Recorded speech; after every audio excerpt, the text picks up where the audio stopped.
ഈ സ്റ്റാർട്ടപ്സ് നേരിടുന്ന വേറൊരു പ്രശ്നം വെച്ച് കഴിഞ്ഞാൽ ഇവർ എത്ര ലീഡ്സ് ജനറേറ്റ് ചെയ്താലും ഇവർക്ക് അത് ക്ലോസ് ചെയ്യാൻ പറ്റില്ല, അല്ലെങ്കിൽ ക്ലോസിംഗ് റേറ്റ് ഭയങ്കര കുറവായിരിക്കും ഫസ്റ്റ് ഒരു സ്റ്റാർട്ടിംഗ് സ്റ്റേജിൽ. അവിടെ ശരിക്കും സെയിൽസ് ടീമിന്റെ പ്രശ്നമാണോ അതോ ലീഡ്സിന്റെ പ്രശ്നമാണോ? ഓപ്പൺ ആക്കട്ടെ. ഈ വീഡിയോ തികച്ചും ബോധവൽക്കരണം മാത്രം. മിണ്ടാതിരിക്കോ? രണ്ടിനും പ്രശ്നത്തിന്റെ അടിയിൽ ഒരാൾ ഇതിൽ പ്രശ്നക്കാരനാ, അതിന്റെ ഓണർ.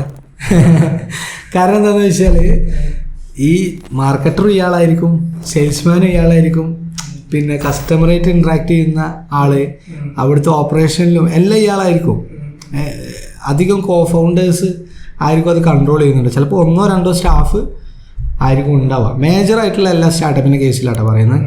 അല്ലാതെ എസ്റ്റാബ്ലിഷ്ഡ് ആയിട്ടുള്ള സ്റ്റാർട്ടപ്പ് തുടങ്ങുമ്പോൾ വെരി ഡിഫറെൻ്റ് ആയിരിക്കും. നമുക്ക് ഇങ്ങനെയുള്ളൊരു പ്രോബ്ലം സോൾവ് ചെയ്യാൻ നമുക്ക് ചെയ്യാൻ പറ്റുന്ന കാര്യം ഷീറ്റ് യൂസ് ചെയ്യുക എന്നുള്ളതാണ്. ഏത് സിസ്റ്റത്തിനും ഒരു ഷീറ്റ് ഉണ്ടായിരിക്കും. ഇപ്പോൾ ഓപ്പറേഷൻ ആണെന്നുണ്ടെങ്കിൽ നമുക്ക് ഡെയിലി സർവീസിൻ്റെ ആക്ടിവിറ്റി ആണെന്നുണ്ടെങ്കിൽ അത് റെഗുലറായിട്ട് ഡേറ്റ് വെച്ചിട്ട് ആ ഷീറ്റിൻ്റെ ടേബിൾ കാര്യങ്ങൾ ക്രിയേറ്റ് ചെയ്തിട്ട് അതിൽ കൊണ്ടുപോവുക.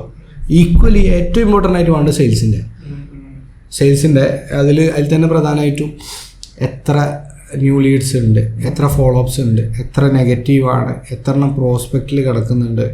ഈ ഡാറ്റാസ് നമ്മൾ പല പല ടേബിളാക്കിയിട്ട് പല പല സൈഡിൽ കൊണ്ടുപോയി വെക്കുക. അതേപോലെ തന്നെ അതിന് നന്നായിട്ട് യൂസ് ചെയ്യും.